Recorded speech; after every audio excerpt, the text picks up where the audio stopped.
mengangkat isu sosial, penting, serta berbagai dinamika kehidupan. Kami kemas dalam Redaksi Putri Cempa Manajemen.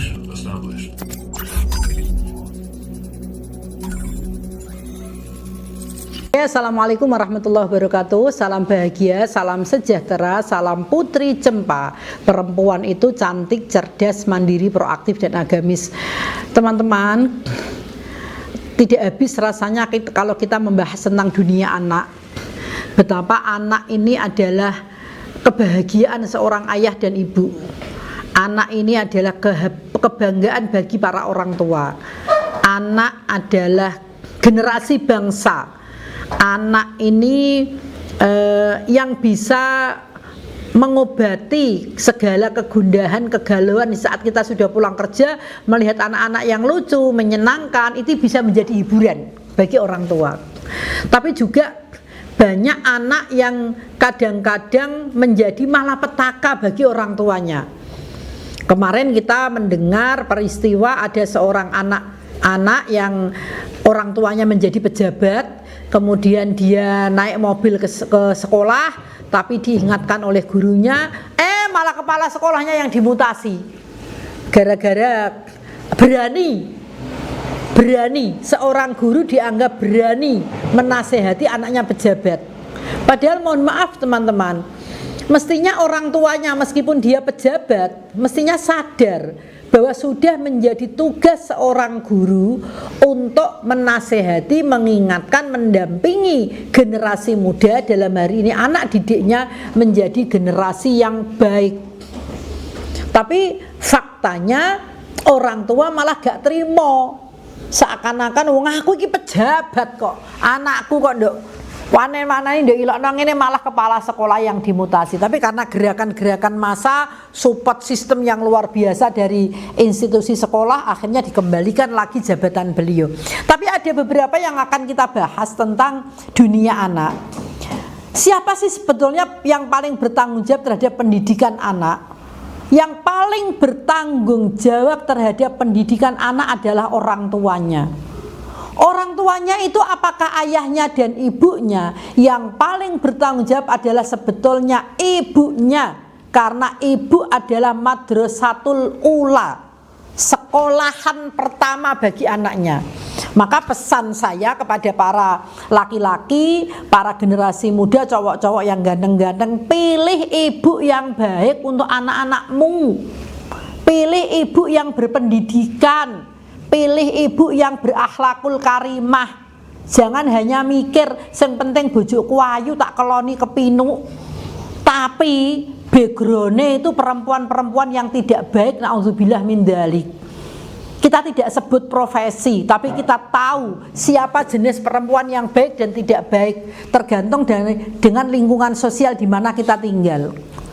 Tapi saya yakin sejahat-jahatnya seorang laki-laki pasti kepengen anaknya dilahirkan oleh ibu yang baik, ibu yang punya martabat, ibu yang punya harga diri, ibu yang punya ilmu pengetahuan, ibu yang berwawasan luas, dan seorang ibu yang paham dan menjalankan agamanya dengan tekun. Karena madrasatul ula adalah seorang ibu. Ketika anak menjadi tanggung jawab orang tua, terutama seorang ibu, maka sejak dalam kandungan seorang ibu sudah tahu cara memperlakukan anaknya. Ketika ibunya melahirkan, ibu tahu cara memperlakukan bayinya. Bagaimana seorang ibu yang baik itu merawat bayi, itu sudah dipelajari betul sejak dalam kandungan sampai dilahirkan. Bagaimana seorang ibu menemani masa-masa tumbuh kembang di usia dini, itu ibu juga paham. Nah, ketika sudah mulai dewasa, inilah peran bapak menjadi dominan. Ketika ibu menancapkan sebuah akar, sebuah pondasi yang kuat pada pendidikan anak, pendidikan karakter anak, anak menjadi anak yang mandiri, anak yang cerdas, anak yang kreatif, anak yang berakhlak baik, punya kebiasaan-kebiasaan disiplin yang luar biasa. Ibu sudah menancapkan pondasi kuat membentukan karakter anak. Jadi anak ini menjadi punya empati, menjadi orang yang mau berbagi, menjadi orang yang welcome kepada temannya. Ini peran ibu pada masa remaja, pelan-pelan menuju kedewasaannya bapak hadir. Seorang ayah hadir untuk menjadi pemicu power bagi anaknya. Maksudnya adalah anak tahu bahwa bapakku ini loh kuat. Bapakku ini loh hebat, aku kepengen sekuat bapakku. Aku kepengen menjadi seorang yang pekerja keras. Jangan sampai ayahnya yang dilihat anaknya setiap hari dugem, setiap hari minum, setiap hari ngamuk-ngamuk sama ibunya. Ya kita akan disepelekan anak nanti. Tidak gampang mendidik seorang anak. Anak itu melihat orang tuanya kadang diam tapi dia mengamati. Ketika dia melakukan pengamatan, ada dua kemungkinan, apakah dia kasihan kepada orang tuanya atau justru membencinya. Jadi ada anak yang melihat ibunya setiap hari dimarahin, bapaknya hanya diem nangis. Dia lama-lama nggak kasihan sama ibu tapi benci. Kenapa sih ibuku selemah itu? Kenapa ibuku mau didolimi seperti itu? Lawan dong bu. Tapi begitu sebaliknya, ada seorang ibu yang keras kepada ayahnya. Ayahnya cuma diem aja, nggak mendidik istrinya, nggak mendidik ibunya. Kemudian anaknya dalam hati, kenapa? Bapakku sudah kerja keras, bapakku sudah sebegitu baiknya sama ibu, tapi kok ibu marah-marah, kok bapak diem aja, nggak dididik, nggak dilokke. Anak akan membuat kesimpulan sesuai persepsi mereka.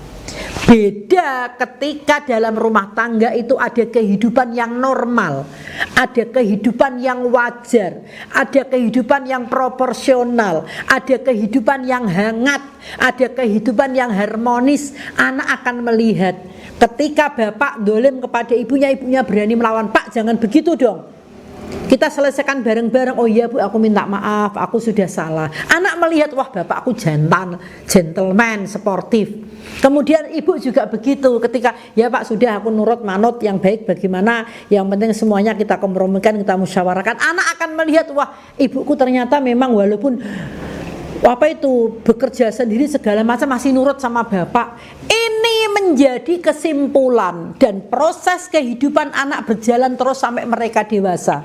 Mereka membutuhkan role model. Ketika mereka kemudian menikah, punya keluarga, mereka akan meniru bagaimana kehidupan bapak ibunya yang bahagia. Tapi ketika mereka tidak menemukan kebahagiaan di masa kecil, dia akan melihat, akan balas dendam, sakit hati, kemudian dia menyakiti istrinya, menyakiti suaminya, dia dolim kepada anaknya. Dia tidak menjadi manusia yang sesungguhnya, tapi dia banyak muka, kadang baik, kadang jahat, kadang buruk, kadang menyakiti, kadang mendolimi. Na'udzubillah min dzalik.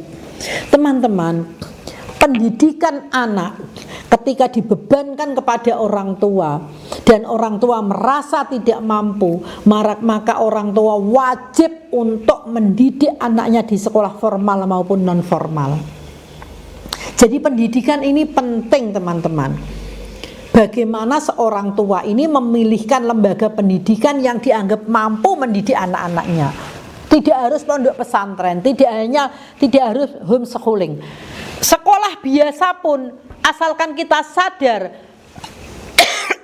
bahwa tanggung jawab pendidikan itu pada orang tua, maka kita akan menjadi sentral. Mau disekolahkan dimanapun anak-anak kita, sentralnya ada pada orang tua. Ini penting teman-teman. Ketika orang tua tidak sadar tentang itu, mereka akan menyalahkan gurunya. Ya kaya ngono iku, dilokno gurune malah gurune dipecat gara-gara dia punya jabatan. Berarti dia tidak sadar bagaimana mendidik anak yang baik dan benar.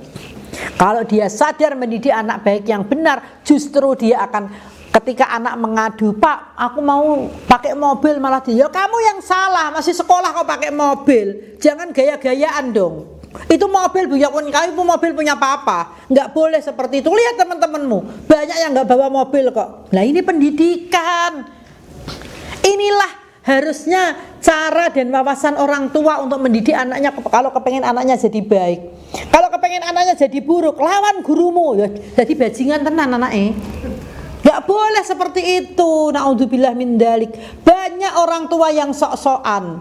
Kadang-kadang dia hanya menanamkan sebuah trauma psikologis masa kecilnya, kepengen balas dendam. Aku ndek cilik anake wong ra duwe disepelekan wong terus kok saiki aku dadi wong sugih, anakku takon gaya, takon sombong. Lah ini salah. Ini pendidikan yang salah. Pendidikan anak tanggung jawab dominan ada pada orang tua. Ketika orang tua tidak mampu mendidik dengan baik, serahkan kepada guru yang baik. Bukan hanya guru yang bertitel, tetapi guru yang kita yakini memang amanah dalam mendidik anak. Nggak usah sok gaya-gayaan pesantren modern bayarnya mahal, tapi di situ ternyata anak tidak diasuh dengan baik. Nggak usah. Kita boleh memilih pendidikan sesuai dengan kemampuan dan keyakinan kita, tapi bukan untuk sok-sokan gaya.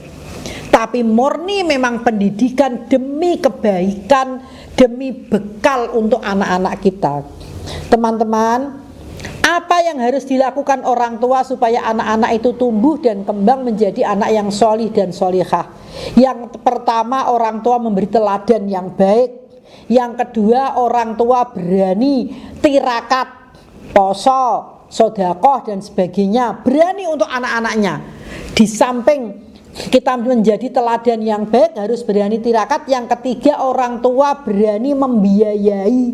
Jangan pelit sama anak, tapi juga tidak boleh terlalu memanjakan anak. Semua terukur, semua terstruktur, tidak boleh ngawur. Yang keempat, jika kita ingin anak kita solih solihah, anak kita baik, selain kita menjadi teladan, selain kita memilihkan sekolahan yang baik dan kita biayai dengan maksimal, yang paling penting adalah kita doakan. Jadi jangan salah mendoakan anak. Ya Allah, jadikan anakku orang yang hebat, orang yang punya jabatan. Mendidik anak menjadi anak yang solih dan solihah. Mudah-mudahan Allah memberikan pertolongan kepada kita. Anak-anak kita yang sekarang ini lupa kepada orang tuanya segera ditindak tegas. Lenere, aku tilii, aku wong tuamu. Sini, mereka ajak diskusi yang baik, ajak ngobrol yang baik. Jangan biarkan anak-anak lupa kepada orang tuanya. Orang tua nggak usah gengsi. Aku kangen sampean, kene lu mulih. Nek bodo mulih, minimal bodo setahun pisan mulih, kalau perlu sebulan sekali pulang. Itu yang diharapkan oleh orang tua. Jadi ketika kita sukses mendidik anak, ketika kita sukses mengantarkan anak menjadi orang yang sukses, kita sebagai orang tua harus ikut sukses. Salam bahagia, salam sejahtera, salam Putri Cempa. Mudah-mudahan semua keluarga besar Putri Cempa menjadi orang yang sukses lahir batin dunia akhirat. Assalamualaikum warahmatullahi wabarakatuh.